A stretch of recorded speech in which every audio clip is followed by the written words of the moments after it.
What's going on, everybody? Welcome to another episode of the Kings Court with me, Vincent Miracle, here from fancenter.com, homegatesports.com, and thatkingsnation.com. Joining me, as always, is co-host Ryan Hernandez. Ryan, how do you spend your week this week? Just, hanging out with family and stuff. Family's very important, so hanging out with family. So, awesome. What about you? Man, I'm always busy writing, working more and more, just trying to, develop the sites that we work for and get, more stuff on there as we progress and move forward. But let's just jump right into today's episode. And for those who don't know, and you're just joining us for the first time today, the Kings Court is a show where Ryan and I pretty much host a show where it gives you basically all things Kings news. Because, all the big, name brand things, as in like ESPN, sports and all the things that are related in that situation, they don't really cover the Kings on a big basis. So what we do here on the Kings Court is every Monday and Friday we come and give you, everything in the world of Kings news. And so that's what we do here for you Kings fans. And we've had kind of a big swirl of news happen this week. For those who don't know, the Kings have let the Minnesota Timberwolves let it be known that they are willing to trade their number 8 pick and a combination of players to acquire their all-star power forward, Kevin Love. So, Ryan, that news has been broke for, I think, 3 days now. How'd you feel when you heard about it, and now that you've had time to really think about it and go over it? Well, it makes me really excited because it shows that the Kings are going to be aggressive this offseason. Because this news came out even before it came out before the draft. So that's great news that they're going to be very, very aggressive this offseason. Even if they don't get Kevin Love, it's a very good sign for the rest of this offseason, that they're going to go after those kind of players, and they're going to really try to get better this offseason. For sure, yeah. When I heard the news, just speaking on the Kevin Love trade, per se, like that's what I'm just going to focus on right here is, honestly, I just don't think the Kings have enough pieces for it. A lot of people want to know the thoughts about what, I thought about, oh, hey, do you think the Kings are going to pull it off? Can the Kings do it?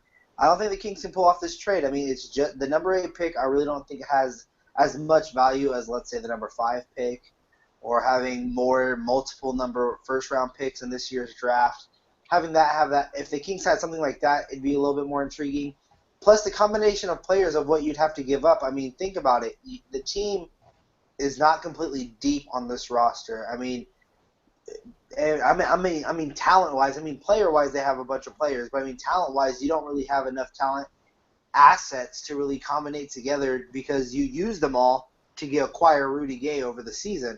So that's kind of something that you always got to take into consideration. Now, as for the fact that they're letting it be known, I mean, someone told it to me best was, you have a better chance of getting Kevin Love than someone who doesn't try at all. And I think that's kind of the mindset that the Kings really used was, yeah, I'll let it be known. I'll let Minnesota know that, yeah, we're interested and you can choose from our players and we'll let him come here without having him to assure himself that he'll sign with Sacramento because he could be a free agent the following season. So, for Sacramento to go after him, it's the smart choice. But for them to actually obtain him, I really think it's, a very, very low chance of that happening. But, I mean, you're right, Ryan. It does show that they're going to be active this season, this offseason, and, whether that's via trade, via signing players or multiple different things, it's going to be very, very exciting to see what this Kings team is going to do this offseason.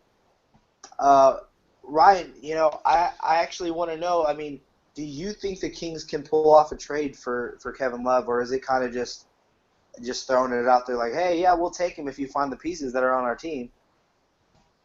I would give it a 50% chance of being able to pull it off because I've seen our GM already pull off a trade that we thought was impossible, which was getting Rudy Gay.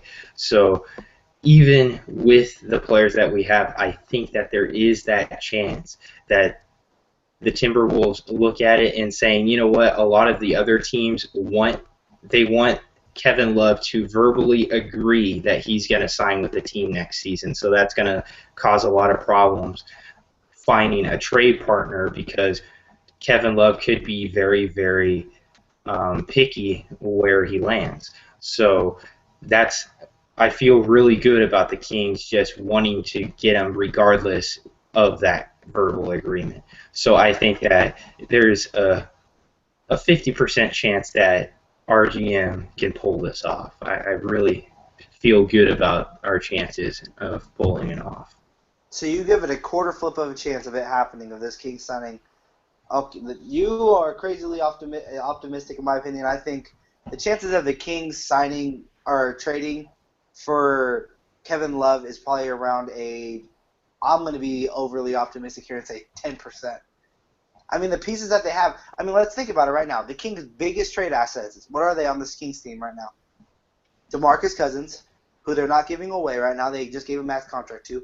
Rudy Gay, you can't trade away in this draft. And Isaiah Thomas, who, again, you cannot trade before this draft. So no matter what, the Kings would have to come into a deal where, okay, here's our number 8 pick. You choose it. Now let me try and figure out if I can sign Isaiah Thomas back when he goes and matches his contract. And then let me see if I can bring Rudy Gay and make him our opportunity as well. You know, so there's too many moving pieces for them to even piece together a trade. I mean, there's so many, like, you don't know what Rudy Gay is going to do. You don't know if he's opting in. You don't know if he's opting out, restructuring a deal, or he's going to try and test free agency the first time in his career. You don't know if Isaiah Thomas wants the Kings to just do a sign and trade deal. You don't know if the Kings are going to match any offer. You don't know what's happening at that point guard spot. I mean, okay, so you have Jason Thompson. You have Ben McLemore. Okay, if you take away Ben McLemore, who's your starting shooting guard? You know, Jason Terry. Well, Jason Terry might not want to be on this team because he wants to be on a winning team. He's on the twilight end of his career. He might want to be on a championship team. You know, and then you have, you know, Ray McCallum as your possibly starting point guard who showed potential at the end of the season, but he's still a question mark because, you know, he did it on a team who only won 28 games. You can't base that off that.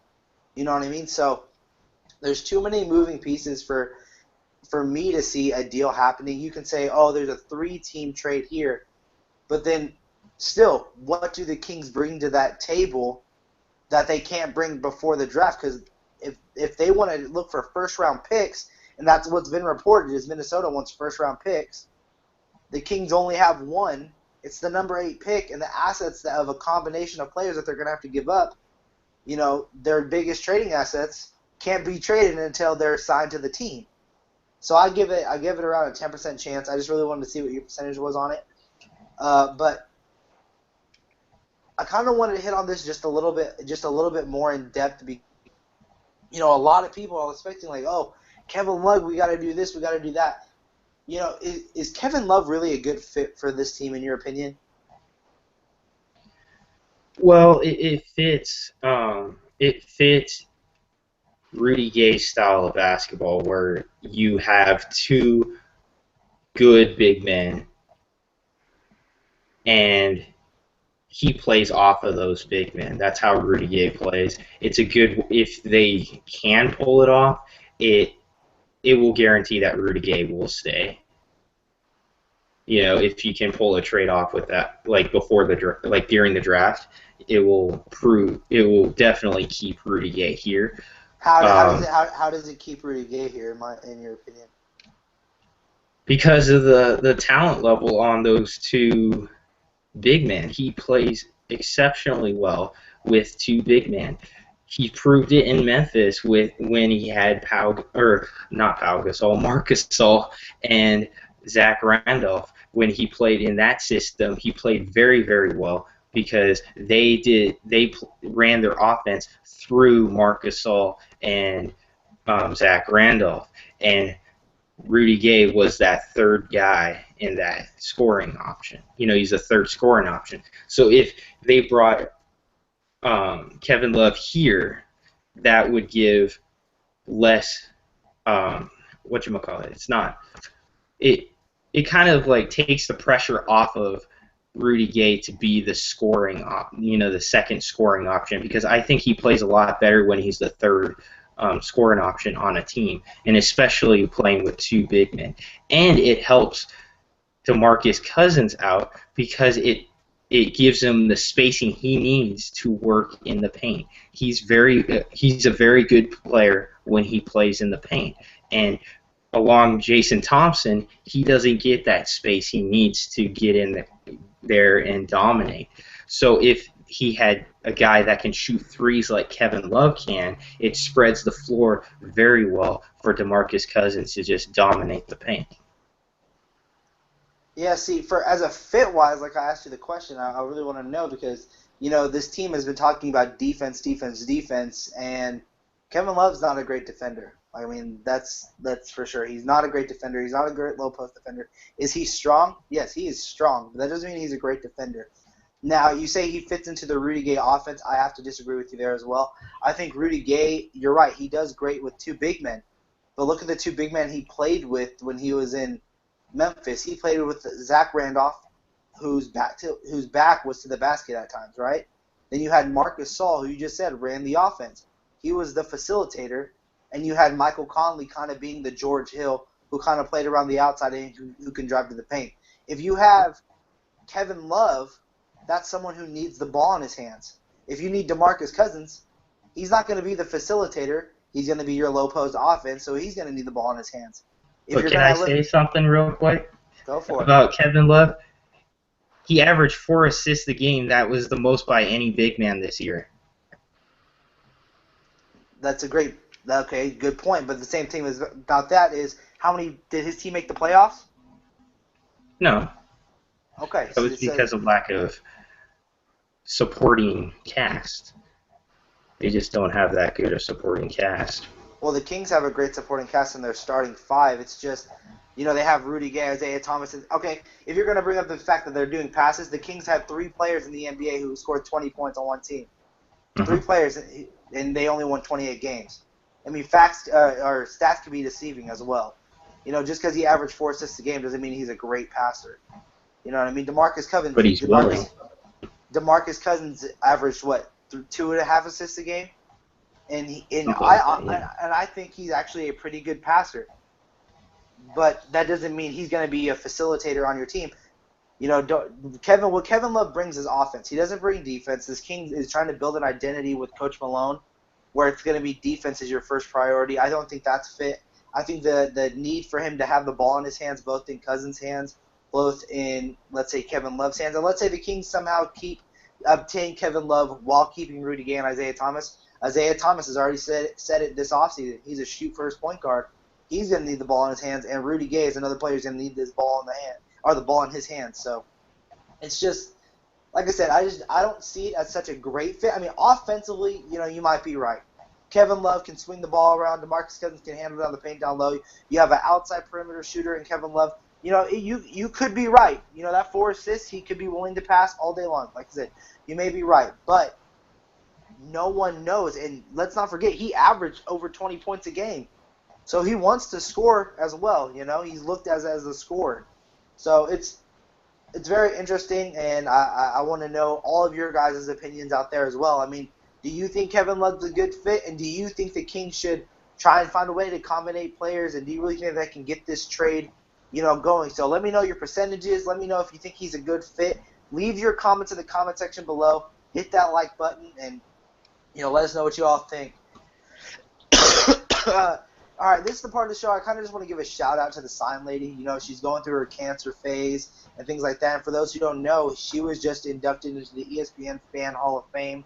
So this isn't really like a segment that we're gonna have, but just a quick shout out to her, the sign lady, and Niko Rust. No one forget about her husband. Niko's always at the games with her.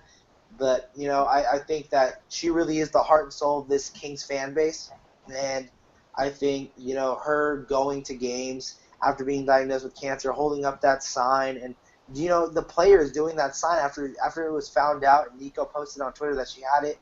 They had that big sign saying sign lady and stuff like that, I think that just shows how much support she gave to the team and how much they cared about her for doing it. And I just wanted to give a big shout out to her as well. And, you guys leave your comments in the comment section with the hashtag sign lady. I think that would just be pretty cool as well. All right, so now we're going to take fan questions. If you have a question or a topic that you want to get on the show, you can email your questions to sknarticles@gmail.com. You can also tweet your questions into the show at sknarticles, or you can tweet me and Ryan as well on Twitter. Ryan, what is your Twitter handle? They can find me at King Nan is Ryan on Twitter. And you can find me on Twitter as well at VM Center. So we have a couple of questions here. Ryan, do you want to read them or do you want me to read them? You can read them. Okay, so the first question comes from Nick. Nick, thank you for your question. It says, if you can name the new arena, what would you like? What would be some of your what would some of your choices be? That's a good one. That's a good one. For me, Nick, I appreciate the question. I think it's going to be Tibico Arena, or however you pronounce the name of Vivek Ranadive's computer company. I think that's what it's going to be. I still like Sleep Train Arena. I think it sounds cool. I've heard that a lot of people like Arco again, but I don't see that happening. Ryan, what are some names that you can think of? Do you think it's probably just going to be Vivek's company, or do you have some names off the top of your head that you're like, okay, I could kind of see that being at the top? Yeah, I think it's going to be Vivek's company's name. I really think it's going to be that because, he's the owner and he makes the decisions. So I think that it's going to be his company's name. All right, he has a second part to this question as well. Let's get on it right here. It says, what would you like to see happen with JT after his interview saying he isn't happy here? We kind of hit on this a little bit, Nick. Thank you again for your questions. I think the Kings are going to look to trade him. I think the time he's put in Sacramento and the professionalism that he's shown. I mean, although that was, even though he kind of just basically said that he did not want to be here in that interview, he didn't say it in an improper way. He just kind of said, yeah, there's these three scorers that score 20 points a game, but I'm not really even touching the ball. And they expect me to do something while I'm on the floor, but if I can't get the ball and show what I can do, maybe the grass is greener on the other side. I'm paraphrasing what he said, of course, but those are the context of what he said. So, I think he showed professionalism in his way of saying that he's kind of ready for some change of scenery. He also said that once the season comes, and if he's not traded, he'll be ready to come and play. He's not going to be one of those players that just sits around and watches it. So I think that the Kings are willing to move him. I think he's going to be in a lot of trade rumors. Will he be traded? I don't know, but I think you're going to expect. I would expect to move more than not. So I give the over/under on 60-40, around the percentage of him leaving. Ryan, what do you think the Kings will do with JT? I also think that they're going to trade him, and I think that they're going to trade him during the draft. Actually, I think that they're going to trade him during the draft with their pick. Pretty awesome. sure. All right, Nick. Well, thank you for your question. Connor Jackson is the one who has our next question here. It says, excuse me, guys, if we didn't add any point guard or power forwards this offseason and kept the same ones, who would you be your prediction as your starter? Yeah, so if we didn't sign any power forwards this offseason, this is Connor's question. Connor, thank you for the question. If we don't sign any power forwards this offseason, we keep the same exact players that we have now, who would you have as your starting power forward next to DeMarcus Cousins? That's a good question. It would be either Jason Thompson or Derek Williams because they're the most skilled players at that position that can start. Yeah, for me, I think I go with Reggie Evans. I think he brings the toughness. I think that since he does not demand the ball offensively, that, as much as Jason Thompson does, he kind of demands the ball offensively. I think, it gives DeMarcus Cousins more room. Now, that also could be a downfall in that situation, but he also brings toughness. He also does have a little defensiveness in him, and he, pesters the players that he's guarding on the defensive end by his talking and, just his force that he uses on the court. So I think I would go with Reggie Evans. I think Jason Thompson would do better as a quote-unquote six-man, even though he wouldn't necessarily be a six-man for this Kings team, just because then he can be able to touch the ball more, and I think that was one of the biggest problems that he had over last season. So that's just me. Let me know what you think. Who would you choose as your starting power forward, Connor? And Connor Jackson, thank you for your question. We move on here. The next question comes from Let's Go Sack. Kevin Love, who would you trade in order to try and get him? Okay.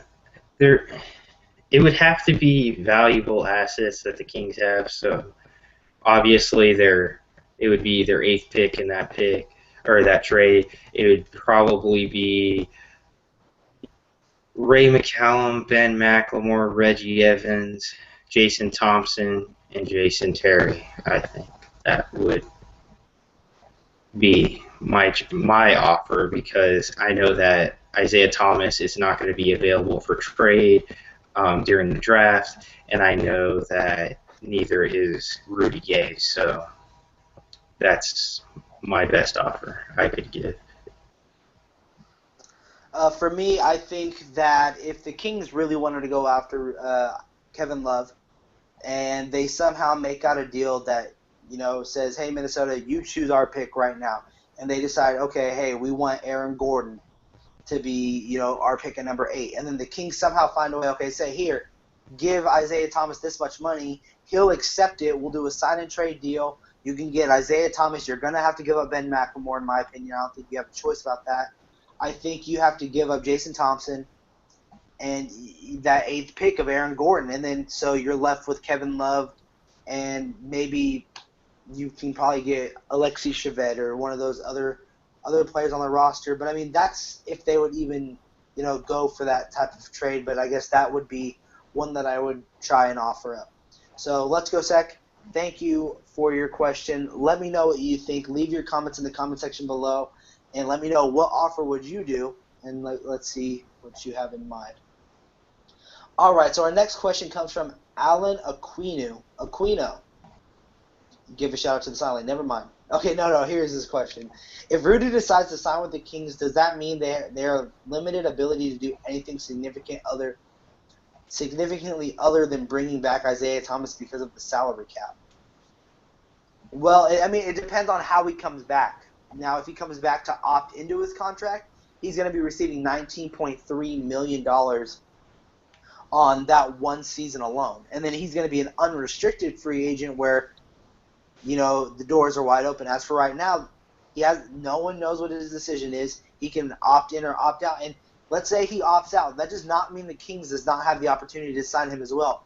He can opt out and hope for, and the Kings can hope for him to, restructure his contract. And that's the most ideal situation for Sacramento. I think that's what they hope for him to do. And if they do so, awesome. If not, then you're stuck in this boat where, you are going to be limited. And that does not mean they have to go after Isaiah Thomas. They could be looking at that 8th pick and saying, hey, let's go get, Marcus Smart. Let's go try and move up and trade Jason Thompson like Ryan probably suggested he would get traded, and go after Dante Exum. You don't know what they're going to do. I don't think that Rudy Gay is really going to stop them from making more moves. I just think that they have made Rudy Gay their number one priority over anything else. So, Ryan, what do you think? Yeah, I don't think it's going to limit what they can do, because they still got trade options. They still got the draft. They still got trade options. And they have the very, very affordable free agents out there. There's always those guys. There's always summer league guys that they could sign. So there's plenty of opportunities to find players that can fit in the system. So I think that they just need to worry about keeping the players that they have, the key players that they have, and then worry about adding other players after they keep the key players that they have. Definitely. And also, like I said, what I meant by I think they made Rudy Gay their number one priority is I think that because if you have to decide between Rudy Gay and Isaiah Thomas, as much as you guys have probably heard a lot of conversation of what has been happening between the two, Isaiah Thomas was asked about coming back to Sacramento. He says he just wants to be in a place where he's wanted and I don't know if this is just reading in between the lines, but I think that he knows that Sacramento is making Rudy Gay his first priority, and he wants to be that first priority to be signed and just to be a starting point guard. And so, like I said, that just means you don't know if they sign back Rudy Gay and he restructures the deal or he opts in. That doesn't necessarily mean, okay, let's say he opts in, we have to go get Isaiah Thomas now. They still have moves that they can make it. They still have the draft, like Ryan said. There's still that possibility of trading Jason Thompson for more veteran players, trading away that draft pick for more veteran-like players, and that's what they really want. I think they need to attack needs, so I really don't think they need a star player. I don't think they really need a player who, can come in and just take over games. I think they just need a player who, fills in the certain roles, someone like a Tony Allen who, just plays straight hardcore defense, or Caron Butler who can play defense on one end and shoot a three-pointer on the other. Thabo Cephalosha, unrestricted free agent, has played for a big team, and plays great defense and can knock down that corner three. Someone who can come in, knock down shots, and play lockdown defense for this team. I think that, like Ryan said, there's affordable options out there, and you just don't know what they're going to do just because it just seems as if Rudy Gay is their number one option to go after.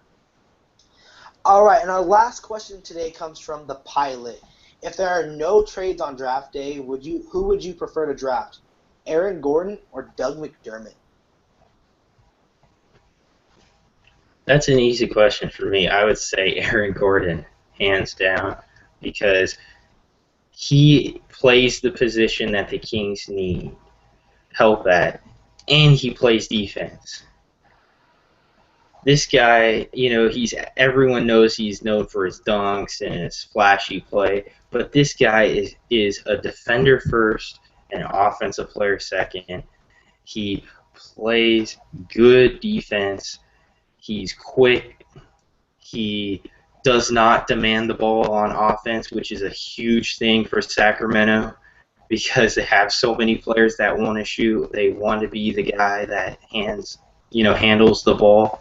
So getting a player like Aaron Gordon would probably be the best fit for Sacramento.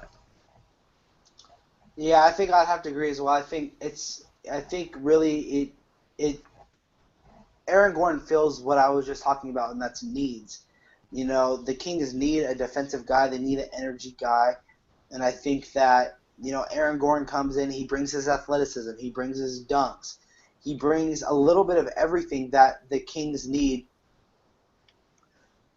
just to, move to that next level. And I don't know if that means that, Aaron Gordon's going to come in and dominate and just control that power forward position. But I think Ryan hit it right on the head. He's energy. He's defense.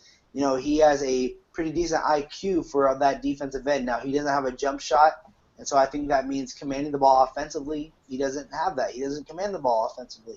So I think that he just is a better fit. Now, there are those people who are like, yeah, Doug McDermott is a great shooter, and he is a underrated rebounder for college. And the Kings do need knockdown shooters, so that is always taken into consideration. But I think if the Kings would want to go after Doug McDermott, I think you would probably have to move down in the draft as well. So sorry, Ryan, I'm not going to end this show just yet because I know I said I ended after fan questions. But I'm reading tweets right now as we speak, and it looks like the Kings have Noah Vonleh and Marcus Smart are among the names you can expect to have a workout next week. So sometime next week, the Kings should be having a workout with Marcus Smart and Noah Vonleh. Another report right here says Tyler Ennis headlines Group 2 Monday afternoon workouts. So Tyler Ennis will also be here Monday afternoon with a workout, and I'm guessing sometime later that week, Noah Vonleh and Marcus Smart are going to be also joining in on those workouts as well sometime later on that week. So how do you feel about that? Marcus Smart, Noah Vonleh, Tyler Ennis. Oh, also the player that I brought up just recently, Elfrid Payton, is also going to be at one of these workouts next week. It's a bunch of these players that we brought up before. What do you think the Kings are looking for out of these certain players? Well, it's their first time that they can actually look at that one player and just focus on that one player this throughout the whole workout session. So what they're looking for is can they fit in their system, can they play defense, and can they be a good teammate. I think those are things that are very important for the Sacramento Kings. The character they said early on was a thing that they really want to stress coming into free agency and the draft. They said that last year when they first bought the team that they wanted to come up with good players with good character, and they want players that can defend. So I think that's what they're mainly looking for in this workouts. Yeah, so here's the actual report now that I have it in front of me. The Kings have announced that Marcus Smart and Noah Vonleh will work out for the team on Monday at 10:30 a.m. John Bohannon from UTEP, Tyler Ennis from Syracuse, Stephen Holt from St. Mary's, and Brendan Lane from Pepperdine visit the Kings Monday as well at 11:45 a.m. So that's the second group. So that's the full report. I got that from James Ham. We've had him on the show plenty of times. You can check that out. We talked about draft Kings and all that stuff in between. But yeah, I think the Kings are bringing in point guards. A lot of these players are point guards. Tyler Ennis, Marcus Smart. I believe isn't Stephen Holt from St. Mary's also a point guard as well. But they're also bringing in Noah Vonleh, a position that is needed on this Kings team at that power forward spot. So, it's going to be interesting to see which direction the Kings going. I think you're right. I think they look for who fills the needs the best. I think they look for defense, like you said as well, Ryan. And, it's going to be very, very interesting. We are going to be covering all of those things, especially on Monday. Monday is our show. So as soon as a video probably pops up, we'll probably retweet that out on our Twitter account for the show. So follow us, the show, on Twitter at SKN Articles. Ryan and I are also on Twitter as well. And this is how we're going to sign out the show. So, Ryan, make your last statement here for the Kings, and then let people know where they can find you online. All right. Can't wait for the draft. It's going to be on the 26th, I believe. It's going to be exciting because there's going to be a lot of moves. So can't wait for the draft. And Kings fans can find me on Twitter at KingNandesRyan, and they can find me always on the Kings app as King Nandes. Check out the website. The website's awesome. There's some really good articles. There's previous episodes of the Kings Court at SacKingsNation.com. And as always, Vince, sign them off.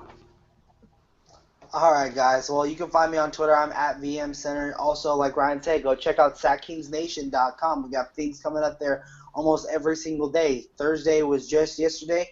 We started a new topic for every Thursday is Throwback Thursdays.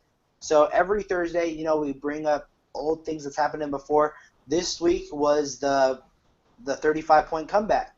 Wrote about that. It's a great column. I break down step by step what happened, the atmosphere in the air. It was a lot of fun. The week prior to that, we remembered Chris Webber, how he came and how he left the league in general. So that was great. Saturday, tomorrow, we do prospect profiles every Tuesday and Saturday. This week, Doug McDermott. So stay tuned for that. Be sure you check the site. We have a new poll up. Is Kevin Love really that best option for Sacramento? Go place your vote up there as well. We've already had, 10 voters, already on that poll. So go ahead and keep getting those votes on. So we're progressing every single day. We have polls, like Ryan says, we have videos. Also, go check out fansided.com, goldengatesports.com. They have great stuff going up there as well. You see a lot more of the articles that I've been writing on there. And, yeah, so come check us out on Monday where we will be talking, of course, about these workouts with Tyler and his Marcus Smart that was just announced on the show. Again, shout out to the Sign Lady. Leave your comments in the comment section with the hashtag Sign Lady. And until next time, Kings fans, bye-bye. Ryan, throw up the deuces.